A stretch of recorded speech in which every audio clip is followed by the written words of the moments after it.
Hello everyone, मैं सुनिधि मिश्रा स्वागत करती हूँ आप सभी का इट्स योर टर्न के यूट्यूब चैनल पर। आज का वीडियो है सामाजिक अध्ययन विषय का, जिसमें हम बात करेंगे महासागरों से संबंधित 20 बहुविकल्पीय प्रश्नों पर। प्रश्नों पर आने से पहले मैं एक बहुत ही ज़रूरी इन्फॉर्मेशन आपसे शेयर करना चाहती हूँ। आइए देखते हैं क्या है ये इन्फॉर्मेशन। तो यह इन्फॉर्मेशन संबंधित है सहायक अध्यापक 2022 की प्राथमिक स्तर की भर्ती परीक्षा से, यानी कि सुपर टेट 2022 की प्राथमिक स्तर भर्ती परीक्षा के लिए चक्षु आपके लिए लेकर आया है सभी भावी अध्यापकों के लिए एक बहुत ही महत्वपूर्ण स्टडी गाइड बुक, जिसमें कि संपूर्ण पाठ्यक्रम के आधार पर सभी विषयों को कवर करते हुए सभी टॉपिक्स का विषयवार अध्ययन, संपूर्ण अध्यायवार थ्योरी, साथ ही साथ बहुविकल्पीय प्रश्न। तो एक कंप्लीट पैकेज आपको इस बुक में मिलने वाला है, जो कि आपको प्रोवाइड करवा रहा है चक्षु। देखिए, इस बुक में जैसा मैंने कहा कि विषयवार आपको अध्ययन करने को मिलेगा, साथ ही साथ बहुविकल्पीय प्रश्नों की भी श्रृंखला मिलेगी। इसके साथ ही 4 माह की समसामयिकी भी मिलेगी, ताकि आपका जो करंट अफेयर्स का पोर्शन है वो भी कवर हो सके। और पिछली बार के जो 2 बार हमारा सुपर टेट का एग्ज़ाम हुआ है, उसमें जो 2 प्रश्न पत्र आए हैं उनका हल भी मिलेगा, यानी कि प्रश्न पत्र हल सहित 2018 और 19 के सुपर टेट के एग्ज़ाम्स का। तो यह पुस्तक आप जैसा कि समझ रहे हैं हर हाल में अन्य पुस्तकों से श्रेष्ठ बनाती है, आपकी तैयारी को बेहतर बनाने में एक अच्छा योगदान देगी। हमारे ऐसे सभी साथी जो इस पुस्तक को खरीदना चाहते हैं, जल्द से जल्द अपने नज़दीकी बुक स्टोर पर जाकर इसे परचेज़ कर लें और अपनी तैयारियों में 4 चांद लगाएं। शुरू करते हैं आज का हमारा वीडियो और देखते हैं महासागरों से संबंधित कुछ बहुविकल्पीय प्रश्नों को। प्रश्न संख्या 1 यानी कि क्वेश्चन 1 हमसे कह रहा है विशालतम महासागर है। निम्न में से कौन सा महासागर विशालतम यानी कि सबसे बड़ा महासागर कौन सा है? ऑप्शंस है अटलांटिक महासागर, हिंद महासागर, उत्तर ध्रुवी या फिर आर्कटिक महासागर जैसे नाम दिया जाता है। ऑप्शन डी कह रहा है प्रशांत या फिर पैसिफिक महासागर। तो बहुत ही इजी क्वेश्चन पहले नंबर पर दिया हुआ है। प्रशांत महासागर, जिसे हम पैसिफिक ओशियन कहते हैं, सबसे बड़ा महासागर है। सबसे बड़ा महासागर यानी कि विशालतम महासागर कौन सा है? ऑप्शन डी प्रशांत या फिर पैसिफिक महासागर विशालतम महासागर है। क्वेश्चन 2 पूछ रहा है वृहद पृष्ठीय क्षेत्रफल वाला महासागर कौन सा है? यानी कि वृहद पृष्ठीय क्षेत्रफल, सबसे ज़्यादा सरफेस एरिया जिसका है, ऐसा महासागर कौन सा है? उत्तर ध्रुवीय महासागर, अटलांटिक महासागर जिसे अंध महासागर की संज्ञा भी दी जाती है, हिंद महासागर या फिर प्रशांत महासागर। तो वृहद पृष्ठीय क्षेत्रफल वाला महासागर भी प्रशांत महासागर ही है। पैसिफिक ओशियन विशालतम महासागर है, साथ ही सबसे ज़्यादा सरफेस एरिया वाला महासागर भी पैसिफिक ओशियन यानी कि प्रशांत महासागर ही है। तो ऊपर के दोनों प्रश्न यानी कि क्वेश्चन नंबर 1 और क्वेश्चन नंबर 2 के आंसर्स क्या हो जाएंगे? पैसिफिक ओशियन या हिंदी में कहें तो प्रशांत महासागर। क्वेश्चन 3 पूछ रहा है संसार के स्वच्छ जल का कितना प्रतिशत हिमानी बर्फ के रूप में भंडारित है? संसार में जो पूर्ण स्वच्छ जल है उसका कितना प्रतिशत हिमानी बर्फ के रूप में भंडारित है? 50%, 10%, 70% या फिर 30%? तो देखिए, हिमानी के रूप में कितना प्रतिशत है? 70%।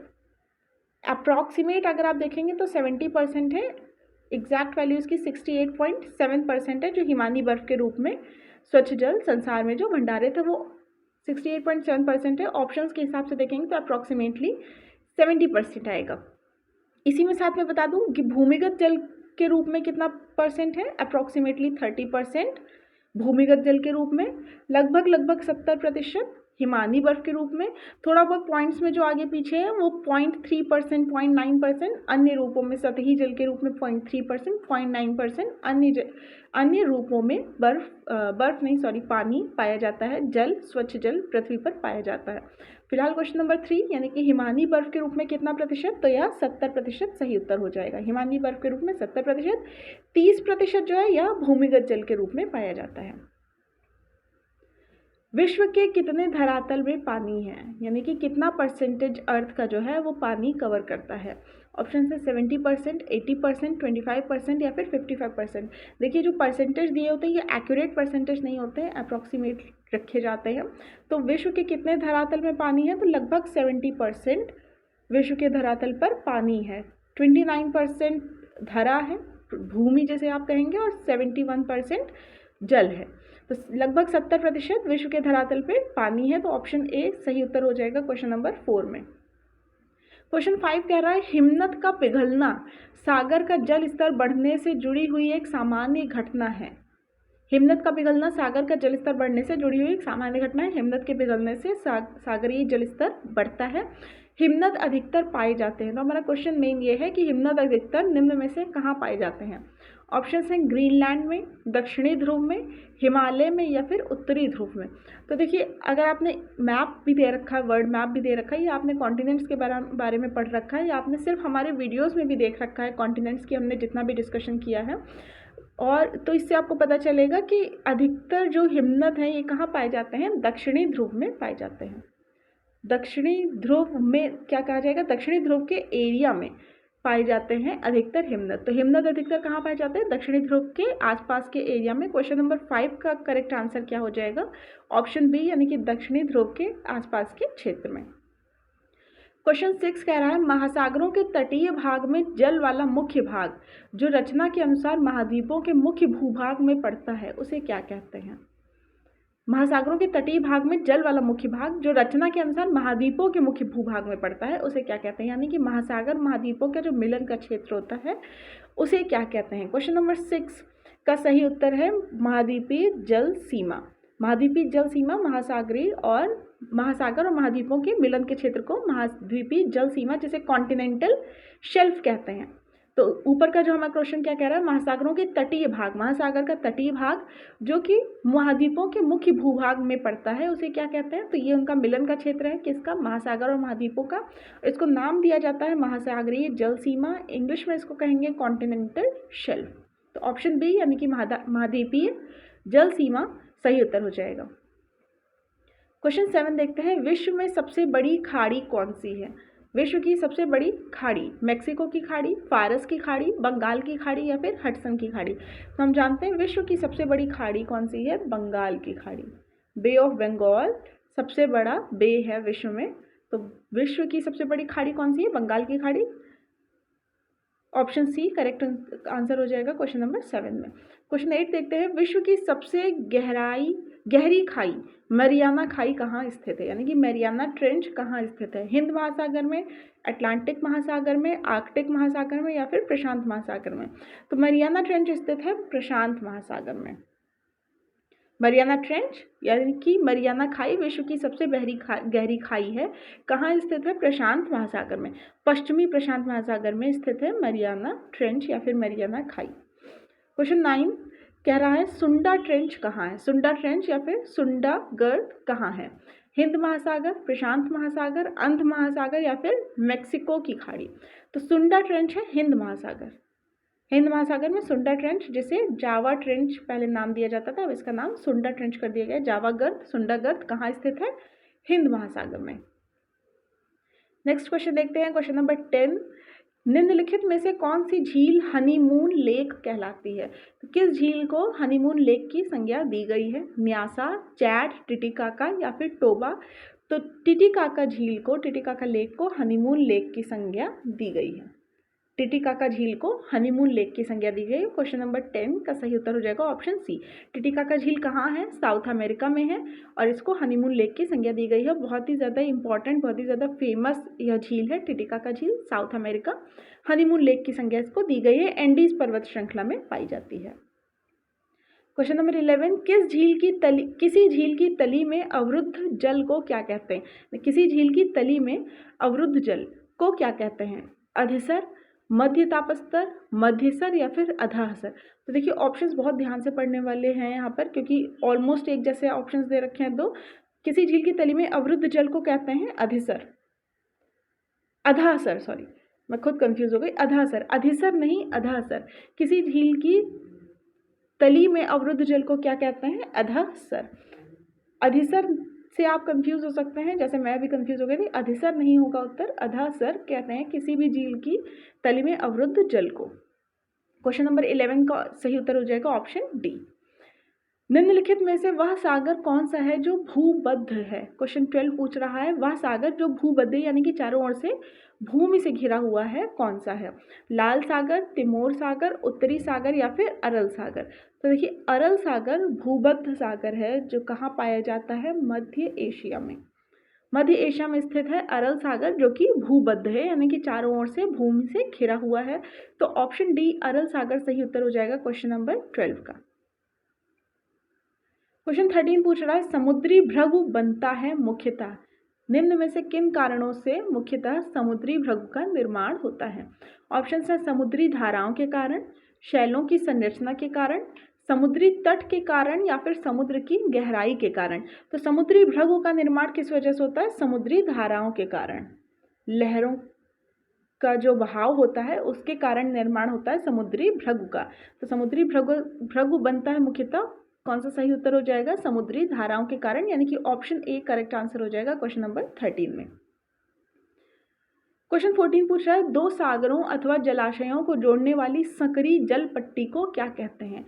दो सागरों अथवा जलाशयों की, यानी कि जल की जो बड़ी राशि है, ऐसे दो बड़ी राशियों को जोड़ने वाली संकरी जल पट्टी, पतली जल पट्टी को क्या कहते हैं? खाड़ी, जल डमरू मध्य, प्रायद्वीप या फिर स्थल संयोजक। तो दो बड़े जलाशयों को जोड़ने वाली संकरी जल पट्टी को कहते हैं जल डमरू मध्य। संकरी जल पट्टी को क्या कहेंगे? जल डमरू मध्य। ऑप्शन बी करेक्ट उत्तर हो जाएगा क्वेश्चन नंबर 14 में। दो सागरों अथवा जलाशयों अथवा जलराशियों को जोड़ने वाली संकरी जल पट्टी को क्या नाम दिया जाता है? जल डमरू मध्य। क्वेश्चन 15 पूछ रहा है नॉर्वे का तट एक उदाहरण है, यानी कि निम्न में से किस तट का एक उदाहरण है नॉर्वे का तट? डालमेटियन तट का, फ्योर्ड तट का, रिया तट का या फिर उन्मज्जित तट का। तो नॉर्वे तट जो है ये फ्योर्ड तट का उदाहरण है। फ्योर्ड का तट का एक उच्चतम उदाहरण है नॉर्वे का तट। ऑप्शन बी यानी कि फ्योर्ड तट सही उत्तर है। नॉर्वे का तट किसका उदाहरण है? तो नॉर्वे का तट एक उदाहरण है फ्योर्ड तट का। क्वेश्चन 16 पूछ रहा है निम्न में से कौन सी उष्ण महासागरीय धारा है, यानी कि गर्म महासागरीय धारा निम्न में से कौन सी है? क्यूराइल, कैनरी, लैब्राडोर या फिर गल्फ धारा। तो देखिए गल्फ स्ट्रीम यानी कि गल्फ धारा जो है उष्ण महासागरीय धारा है, गर्म जलधारा है गल्फ धारा। तो ऑप्शन डी सही उत्तर हो जाएगा। गल्फ धारा एक उष्ण महासागरीय धारा है। तो गल्फ धारा यानी कि गल्फ स्ट्रीम सही उत्तर हो जाएगा, उष्ण महासागरीय धारा है। कहाँ से इसका ओरिजिनेशन कहाँ का है? ओरिजिनेट होती है गल्फ ऑफ मैक्सिको, यानी कि मैक्सिको की खाड़ी से अटलांटिक ओशियन में बहती है गल्फ धारा। क्वेश्चन 17 वह कौन सी सबसे बड़ी धारा है जिसे उसके काले पानी के कारण काली धारा भी कहा जाता है? निम्न में से कौन सी धारा को काली धारा भी कहा जाता है? गल्फ स्ट्रीम, क्यूरोशिया धारा, कैलिफोर्निया धारा या फिर अंटार्कटिक धारा। तो देखिए क्यूरोशियो धारा को काली धारा का नाम दिया जाता है। क्यूरोशियो धारा को ही काली धारा का नाम उसके काले पानी के कारण दिया जाता है। यह भी गर्म जल धारा है। क्यूरोशियो धारा किस प्रकार की धारा है? जलधारा। तो यह गर्म जलधारा है जो प्रशांत महासागर में प्रवाहित होती है और इसे ही काले पानी के कारण काली धारा का नाम दिया जाता है। तो क्वेश्चन 17 में हमारा सही उत्तर क्या हो जाएगा? ऑप्शन बी क्यूरोशियो धारा।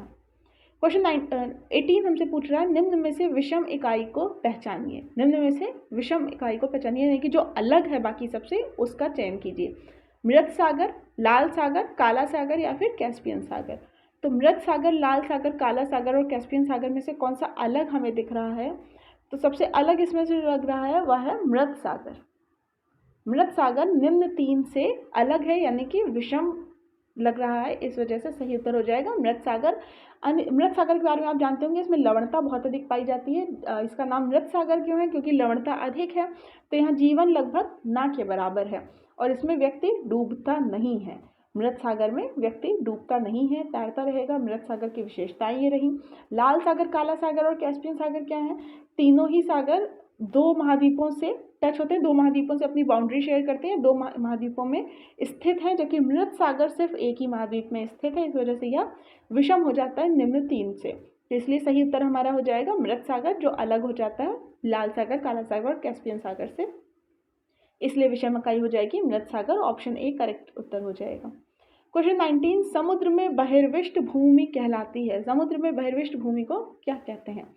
जल डमरू मध्य, प्रायद्वीप, स्थल संयोजक या फिर द्वीप। तो जल डमरू मध्य की बात हम कर चुके हैं। प्रायद्वीप होता है समुद्र में बहिर्विष्ट भूमि का नाम। समुद्र में बहिर्विष्ट भूमि को क्या कहते हैं? प्रायद्वीप। प्रायद्वीप वो एरिया होता है, वो भूमि जो तीन ओर से पानी से घिरी है। जैसे हम भारत को प्रायद्वीप कहते हैं। भारत का अगर आप नीचे का देखेंगे सदर्न पार्ट, तो इस तरह से ये पानी से घिरा होता है। 3 पार्ट अगर किसी भूमि का पानी से घिरा हुआ है तो वह प्रायद्वीप कहलाता है। और द्वीप क्या होता है? जो चारों ओर से पानी से घिरी हुई भूमि होगी, जिसके चारों ओर पानी होगा, वाटर होगा, वह द्वीप कहलाएगा। और जबकि जिसके 3 ओर पानी है, ऐसी भूमि जिसके 3 ओर पानी होगा, वह प्रायद्वीप कहलाएगी। तो हमारा सही उत्तर हो जाएगा ऑप्शन बी, प्रायद्वीप। समुद्र में बहिर्विष्ट भूमि क्या कहलाती है? प्रायद्वीप कहलाती है। क्वेश्चन 20 कह रहा है बाल्टिक सागर के बंदरगाह व्यापार के लिए सर्दियों में भी क्यों खुले रहते हैं? बाल्टिक सागर के बंदरगाह व्यापार के लिए सर्दियों में भी क्यों खुले रहते हैं? यह उष्णकटिबंधीय पट्टी में है, उत्तरी अटलांटिक प्रवाह गर्म सागर धारा उस क्षेत्र में बहती है, या फिर स्थानीय रक्षक इसे गर्म रखते हैं, या फिर पश्चिमी विक्षोभ तापमान में काफ़ी वृद्धि कर देते हैं। तो देखिए बाल्टिक सागर के बंदरगाह कहाँ ये स्थित है? यूरोप में। और उत्तरी अटलांटिक प्रवाह गर्म सागर धारा उस क्षेत्र में बहती है, इस वजह से इनमें सर्दियों में भी व्यापार संभव हो पाता है।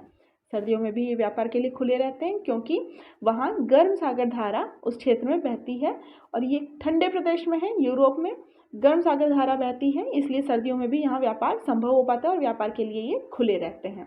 हमारे क्वेश्चंस यही समाप्त होते हैं, वीडियो यहीं अंत होता है। वीडियो को देखने के लिए बहुत बहुत धन्यवाद। अगर आपको वीडियो पसंद आया हो तो इसे लाइक और शेयर ज़रूर करें। अगर आपने हमारे चैनल को सब्सक्राइब नहीं किया है तो सब्सक्राइब करें। हमारे किसी भी वीडियो की PDF के लिए आप हमारे टेलीग्राम चैनल से जुड़ सकते हैं। हमारे अलग अलग प्लेटफॉर्म्स के जो चैनल के लिंक हैं वो डिस्क्रिप्शन बॉक्स में दिए होंगे। किसी भी तरह का कंसर्न, डाउट या फिर कोई भी सजेशन अगर आपका है तो हमें कमेंट सेक्शन में ज़रूर बताएं। धन्यवाद।